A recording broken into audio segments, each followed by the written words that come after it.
So we meet again. We're talking about Vita Vea requesting a trade out of Tampa Bay. He officially wants to leave, and he is officially uninterested in being a Tampa Bay Buccaneer. To get into this whole situation, this whole thing started because of, you guessed it, money issues. Okay, they were discussing the contract extension. He's in the last year of a huge contract extension that he received in 2022. Make sure I get the figures of that right. He's already in the midst of a $71 million extension he signed back in 2022, a 4-year extension. But he's in the last year of that deal, so naturally he wanted another deal. Those contract extension talks stalled, so now we end up here to where he wants a trade out of Tampa Bay. First off, let me say this. I don't think it's a smart idea for Tampa Bay to be in this situation where they have to trade him, because with myself being a Falcons fan, as you guys know, I can attest to this because I've seen this, firsthand. Vita Vea, and we're going to get to the stats and everything, but Vita Vea, his impact, it goes beyond numbers, bro. It goes beyond numbers or sacks or it goes, the presence that he has in the middle of that defense. Tampa Bay is in my opinion, 10 times better with him out there. And I'm talking about him just out there, his presence being there. It just means something to the other team when you have Vita Vea out there. They have to worry about another burden. There's another burden that the offense has to worry about. It's just something different when Vita Vea is out there. When he's not, no offense to any of the other Tampa Bay Buccaneers, because they're all NFL athletes, don't get me wrong, but it's just different, man, when he's out there. So I don't think it's a smart idea for them to even be in this situation anyway, but for them to be in this situation to now they're in a situation where they have to pretty much trade him. They really have no other choice at this point in time. He's in the middle of a hold in right now, and basically what that means is, okay, you guys know a hold out is where you don't come to training camp, right? You don't participate in none of the activities. You stay at home, chill with your family, train, whatever you want to do. Basically, you're telling the team, I'm not coming to camp unless either I get a new deal or y'all trade me somewhere who will give me a new deal, right? Well, a hold in is that same thing. He's there, but he ain't doing nothing because he just letting the team know until y'all either pay me or trade me to where I want to go or to the teams I want to go to. I'm not doing nothing. I'm just going to be over here chilling, watching y'all practice, because until I get what I want, I'm not coming out here and risking my health, risking my career for y'all if y'all ain't going to show the confidence in me to give me another contract extension. So he's in the middle of a hold in right now. So here's the thing. Do I agree with it as far as him being in this situation where he even needs or where he's in a situation to where he's even discussing a trade? No, because like I said, I can attest 100% the fact of how talented he is, the presence he brings, the added boost that he brings to the Tampa Bay Buccaneers. And that's just from afar, because as you guys know, I'm not a Tampa Bay Buccaneer fan at all. I'm a Falcons fan. But that's just from playing them twice a year. There are division rivals, right? So we get to play them twice a year. So I get to see the impact of Vita Vea every time we go against them. And even with us having Bijan, and as talented as Bijan is, I think the best, if not the best in my opinion, but even if he's not the best to you, one of the best running backs in the league this year or this upcoming season, and has been over the last couple years. As far as one of the best, I think he will be the best this year, but that's just my opinion. But even with us having Bijan and we have Drake London and we have offensive weapons, yeah, but even with that being the case, just because of his presence in the middle of that defense, whenever we go out on offense, I am always keeping an eye on number 50 because he just makes things happen. And even if he don't directly, have the play, even if he don't directly cause the fumble, even if he don't directly get the sack, even if he don't directly cause a QB hit, even if he directly don't cause the quarterback to hesitate, he is causing that chaos in the middle to where the line is doing things that they don't want to do. They're moving against their will. He's getting the offensive linemen to do things that they don't want to do. He's moving them against their will. He's breaking this man's will as far as the offensive lineman. He's breaking their will as far as protecting the quarterback. He's breaking their will and making the offensive line look scrambled and get into the quarterback's, pause on this, get into the quarterback's shoulder pass, that's even a better way to say it, to the point where he has no area to throw, or he's rushed, or he's sacked, or he's in a situation to where he can't get his desired read or desired time. So Vita Vea's impact is off the charts. And and I know this is not, I guess you would say young, but being 31 years old, he still has a lot in the tank, at least in my opinion, especially for the position that he plays, pause. And this is no flack on any position, but we can acknowledge that some positions, pause, have a longer, in my opinion, expectancy than other positions. Like you would expect a defensive tackle to probably be more, maintain his prime level longer than you would expect a prime wide receiver to probably maintain his level, because a wide receiver, you're doing that all the time. So naturally you're going to wear your body down over time, and your prime is shorter as a wide receiver, as a skill position player. You have a shorter expected prime window because of how much let's be real, how much you're beating down your body, pause, how much you're using your explosiveness, how much your knees are, pause on that, how much your knees are being used, pause, how much your explosiveness is being used, how much you're using your athleticism. And in every position, pause, you're using your athleticism, but in certain positions, you're doing it more than you would naturally in other positions. Like a defensive tackle, I expect him to roll pretty well into his 32 years, 33 years, 34 years. I expect him to be perfectly fine going into other years of his career as he gets older than I would like a wide receiver. So I have no concern about him being able to maintain his level of productivity, because I think that he can do that easily just with the way he plays the game. And he's just always been consistent to me as far as being that guy that you can rely on. Even when, and especially, well, I say especially when Brady was there. I was going to say even when, especially when Brady was there. Because he was that guy when Brady was around. And I'm talking about with the Bucs, obviously. The defense when Tom Brady was there, I would say had more of a overall identity. I'll be real. But still in the middle of the defense, though, you still had big number 50 pause to make sure that you can rely on. And if any runs come up the middle, he's stacking it. He's that constant force that the offensive line got to worry about moving.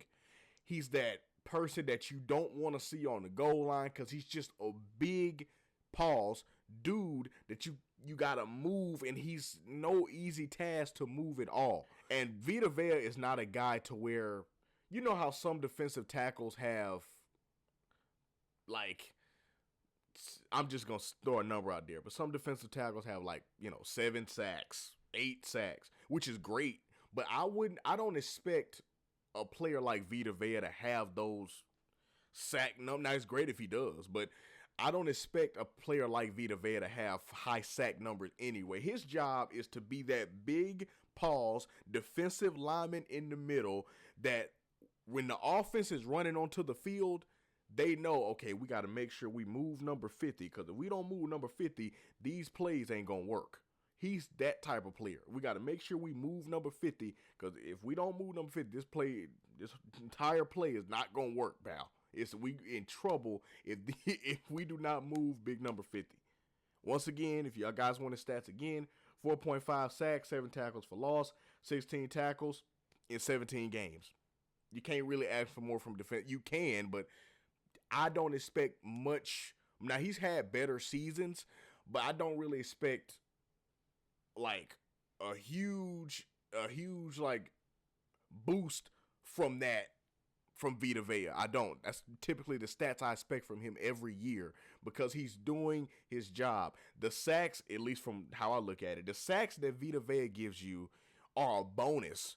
If Vita Vea is giving you sacks, I feel like that's, as a coach, you should be like, okay, we got a nice bonus from Vea this year because he was able to get us some sacks and able to, allow to help out our pass rush, allow to help out our defensive ends, help out our linebackers, help out our blitzes. Because what having a defensive tackle does is it takes the pressure off a team like Tampa Bay because they don't have the pressure to have to always blitz.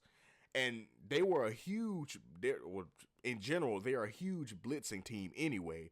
But it takes the pressure off of them not having to blitz all the time. Because if you don't have a good defensive tackle or a good general rush with your front, like outright, like if your front doesn't have defensive front, if your front doesn't have a straight up good rush or a good pass rush scheme or able to apply pressure without blitzing, I don't feel like you have very far to go. And here's why I say that, no offense to anyone, because then you're going to have to rely on your blitz throughout the NFL season. And it's easy for offenses to pick up on blitzes. It is. It's very easy for offenses to pick up on blitzes. Now, with that being the case, I'd be lying if I said that all offenses can pick up on blitzes and stop them.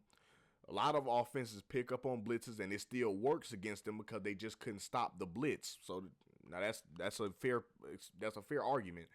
But you don't want to be in a situation to where you only can apply pressure through a blitz. You only can get a sack through a blitz. You only can rely on your defense when you're blitzing. You never want to be that kind of team. That's what a player like Vita Vea helps you with. Again, goes beyond the stats, beyond the on paper stuff. He goes to the point of applying that pressure, applying that presence to where you don't need to blitz all the time because your general front is applying pressure. Your general front is applying pressure to the quarterback and applying pressure to the offensive line and putting pressure on the running back to where he knows that he might not be able to make nothing happen if he ain't, if he ain't real nifty with it. You know what I'm saying? So it just adds that extra pressure. So I don't even think it's a smart thing for Tampa to be in this situation, but y'all already know my rule. I'm about everybody getting a bag, and if Vea is not getting the bag from Tampa, I promise you there are other teams that will happily pay him the bag for his presence. All right, matter of fact, we got a couple on this list right now that we're going to go over just really quick. So for what I'm hearing right now, the options that he can potentially land or go to, you got the Las Vegas Raiders, the Los Angeles Rams, the Los Angeles Chargers, the San Francisco 49ers, the Patriots, the New England Patriots, the Chicago Bears, and the Buffalo Bills. Now, I don't know how true this is, so don't quote me on this at all. But if I saw this right from what I'm hearing, now this, I don't know how true this is, but so don't bet on this or anything. So don't quote me on this at all. But from what I'm seeing, I'm hearing maybe a deal with the Raiders might be in place very soon. So if that happens, that will be extremely interesting because I feel like he's the player that they need. And I would almost say if the Raiders got him, he would probably be I'm not going to say the piece because I don't want to put that pressure on him, but he would be a piece that they're missing as far as getting back to contention and getting back to being in that contending picture because I love Max Crosby. Max Crosby is great. If you don't like, man, I'm one of them people, if you don't like Max Crosby, I don't think you like defensive football. I don't, because Max Crosby is a freaking monster. He's a freaking monster. So you let Max Crosby get the relief and get the added or get the extra attention. There you go. Extra attention taken off of him thanks to Vita Vea being in the middle of the line and they have to pay so much attention to him that you can't focus all your attention on Max. You can't focus all your attention on number 98. You got to focus your attention on number 52 because you focus on one of them, that means you're leaving Max Crosby one-on-one, and I don't care how good of a tackle you are. You can be great tackle. I get all of that. But I don't care if you're a Pro Bowl tackle. I am never comfortable with one person responsible for Max Crosby. I'm not. I'm not. Because if you know Max Crosby, when he get cooking, that one person ain't gonna be able to do nothing. That one tackle ain't gonna be able to do nothing. Nathaniel, okay, he can't do nothing. So I think the Raiders, if they were able to get Vea, would be a huge boost to their team, huge boost to their energy. Because the other thing that he would provide is he has that championship experience. He's a Super Bowl champion. He has that championship experience. He knows what it's like to play around a great quarterback like Tom Brady, in my opinion, the greatest quarterback of all time. He knows what it's like to play around those type players and knows what it's like to win, knows what it's like to play around great players and what a winning environment looks like. So what he'll do, you guys know I'm a huge proponent of veteran experience, right?